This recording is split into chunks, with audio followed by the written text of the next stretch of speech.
Voilà, très heureux de venir vers vous une fois de plus pour vous partager le message de l'Évangile. C'est la journée que le Seigneur a faite, c'est le jour que le Seigneur a fait, qu'il soit pour nous un sujet de joie et d'allégresse, jour de joie, jour de victoire, jour de bénédiction, jour de délivrance, jour de la manifestation de Dieu, jour où tout va changer dans notre vie, jour où Dieu va changer le mal en bien. Dieu va changer les circonstances amères en circonstances douces. Je crois que la lumière va jaillir dans ta vie et en cette journée, tu vas pouvoir louer, glorifier, bénir, sauter de joie et de voir la gloire de Dieu. Comme cet homme qui était au bord du temple, assis à la porte du temple, et lorsque Pierre et Jean vont le prendre par la main et lui dire, nous n'avons ni argent ni or, mais ce que nous avons, nous te le donnons, cet homme va se mettre à sauter, à marcher, à louer Dieu. Il va rentrer dans le temple et il va glorifier le Seigneur. Et j'espère que pour toi, ça sera ainsi dans cette journée. C'est la journée que le Seigneur a faite. Qu'elle soit pour toi un sujet de joie et d'allégresse. La parole de Dieu nous déclare que les disciples vont venir un jour à Jésus, non pas pour être guéris, non pas pour être délivrés, non pas pour être satisfaits, non pas pour marcher sur la mer, mais ils vont avoir un désir spirituel qui va naître de leur cœur. Et la Bible nous déclare dans Luc chapitre 11, verset 1er, que Jésus était en train de prier dans un certain lieu et quand Jésus va terminer de prier, un de ses disciples lui dit « Seigneur, enseigne-nous à prier ». Et dans Luc chapitre 17, verset 5, nous découvrons aussi que les apôtres, eux, dirent au Seigneur « Augmente-nous la foi ». Et le Seigneur leur dit « Si vous aviez de la foi comme un grain de sénévé, vous diriez à ce sycomore « Déracine-toi et plante-toi dans la mer, et il vous obéirait ».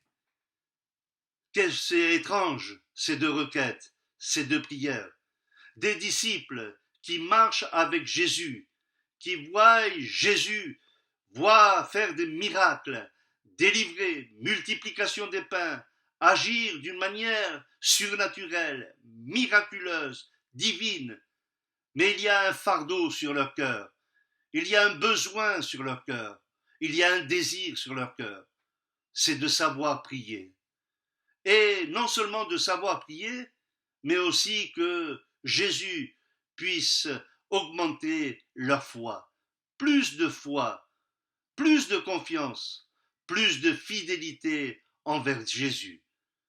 Et gloire à Dieu que le Seigneur va répondre à ces deux requêtes. La prière, c'est très important, et la foi aussi, c'est très important. Prier qui? Prier comment? Priez qui? Dans le nom de Jésus.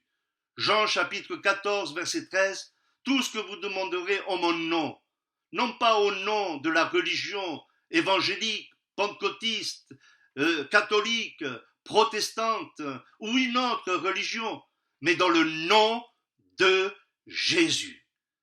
Et prier comment? Dans la foi. Et comment on obtient cette foi? La parole de Dieu nous dit que la foi vient de ce que l'on entend, Romains chapitre 10, verset 17. La foi vient de ce que l'on entend, et ce que l'on entend vient de la parole de Christ. C'est pour cela que notre foi est basée sur la parole de Dieu, la source de la parole de Dieu. Et c'est là où on tire une foi inspirée, autoritaire, remplie de vie, de force. C'est pour cela que nous avons besoin de prier. La Bible dit, invoque-moi au jour de la détresse, et je te délivrerai, et tu me glorifieras. La prière est une communication avec Dieu. C'est les deux clés pour voir la gloire de Dieu et la puissance de Dieu. Jésus, face à un tombeau, dira à ses deux sœurs, Marthe et Marie, tous ceux qui étaient autour de lui, je te dis que si tu crois, tu verras la gloire de Dieu.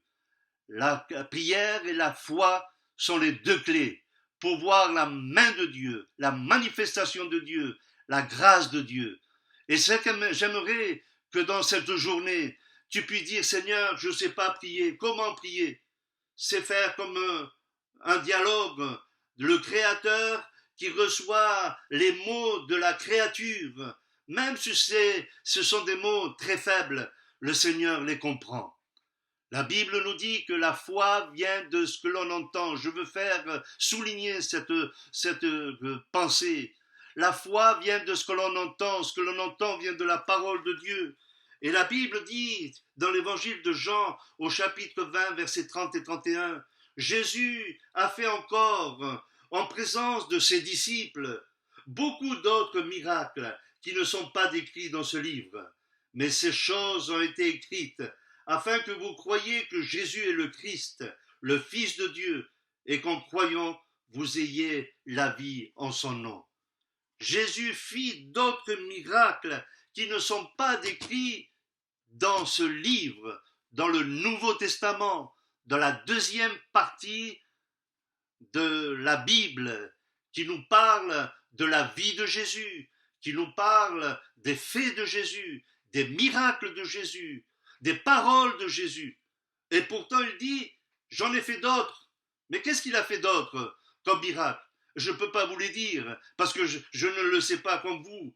Mais ce que je sais, c'est qu'un aveugle a recouvert la vue. Il a vu la gloire de Dieu, la puissance de Dieu. J'ai vu aussi, je vois dans la parole de Dieu, dans Marc chapitre 2, un paralytique qu'on passe par le toit, et parce que ses 4 compagnons ont la foi, et je vois ce paralytique, à la fin de l'histoire, à la fin du message de Jésus, marcher, parce qu'il y a le miracle de Dieu. Le lépreux guéri, purifié, Jésus qui marche sur la mer, Jésus qui multiplie les 5 pains et les 2 poissons, Jésus qui ressuscite Lazare. Mais qu'est-ce qu'il a fait d'autre? Je voudrais vous dire qu'il est capable de faire d'autres miracles. Et attends-toi au miracle aujourd'hui. Attends-toi au miracle quand tu pries. Approche-toi de Jésus avec foi, avec simplicité, en disant Seigneur, tu vois ma situation, ma crise.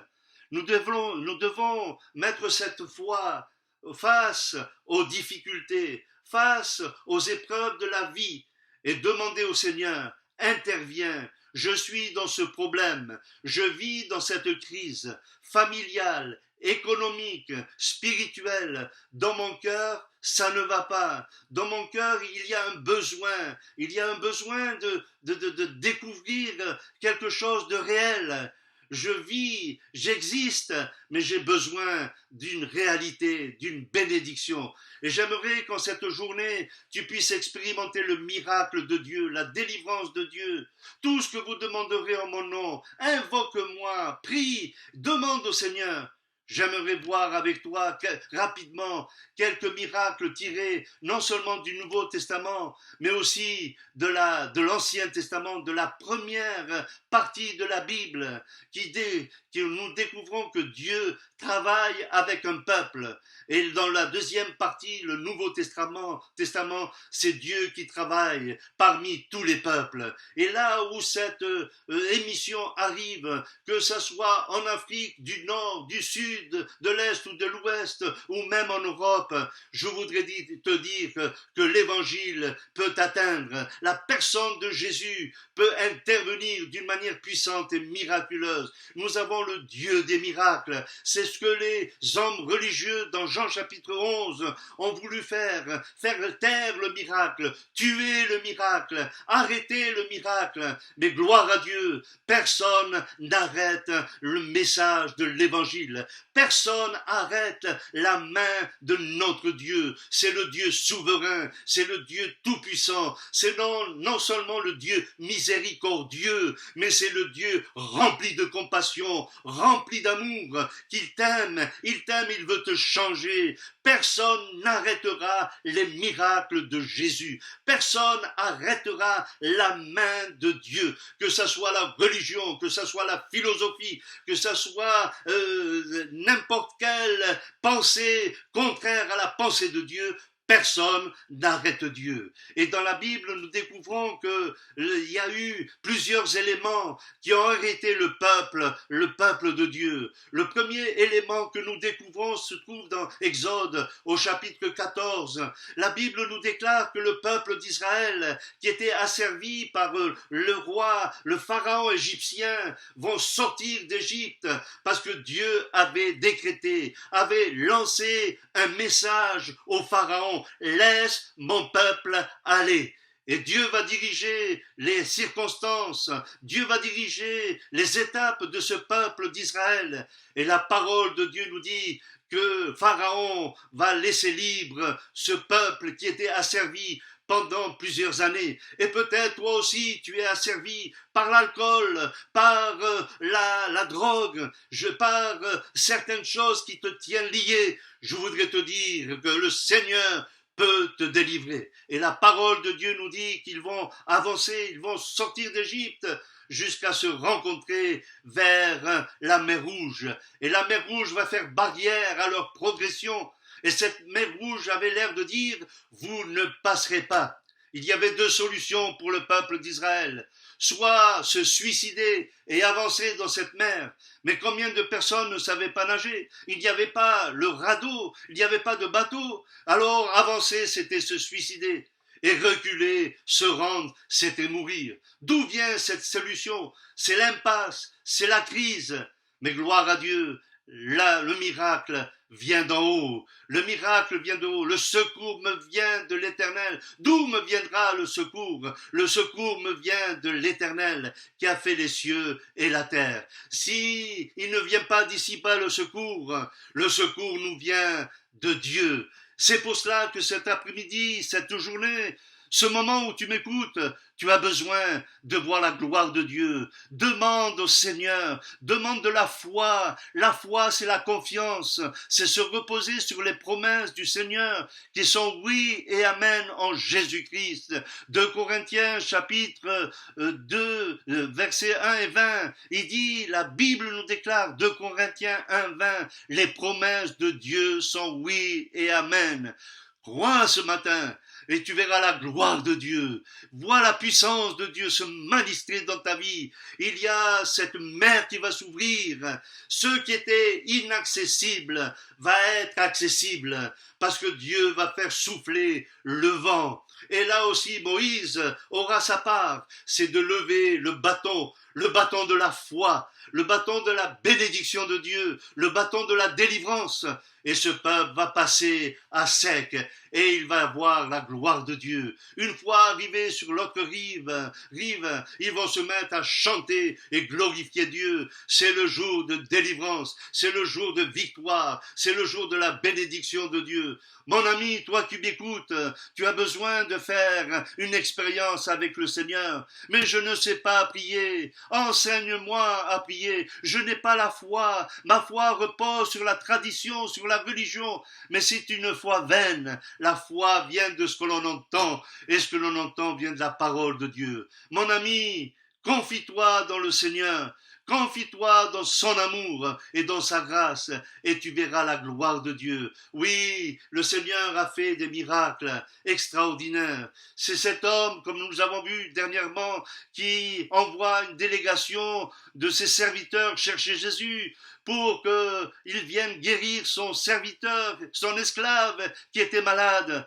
Et quand Jésus s'approche de la maison, il dira, dis une parole, et mon serviteur sera guéri. C'est cet officier du roi, dans Jean chapitre 4, lui aussi, il vient vers Jésus avec une requête, une prière. Mon fils est malade, il est mourant, descends avec moi et tu le guériras. Et Jésus lui donnera cette parole. Vas-y, va chez toi, retourne dans ta maison. Ton enfant est vivant. Et la Bible nous dit, dans Jean chapitre 4, verset 50, que cet homme crut la parole de Jésus et il s'en alla. Toi qui m'écoutes, crois la parole de Jésus et va-t'en guérir, va-t'en sauver, soulager, renouveler avec le miracle dans ta vie, avec la bénédiction de Dieu. Oui, attends-toi au miracle aujourd'hui. Attends-toi au miracle quand tu pries. Seigneur, étends ta main et manifeste-toi dans cette journée. Oui, les deux clés pour voir la gloire de Dieu, c'est la prière, la communication avec le divin, l'humain avec le divin, le faible avec le tout-puissant. Bénis cet ami qui fait cette prière et sauve-le, interviens, pardonne ses péchés, guéris-le de toutes ses maladies, de tous ses liens, de toutes ses chaînes. Manifeste-toi dans le nom de Jésus et que ton nom soit glorifié. Amen.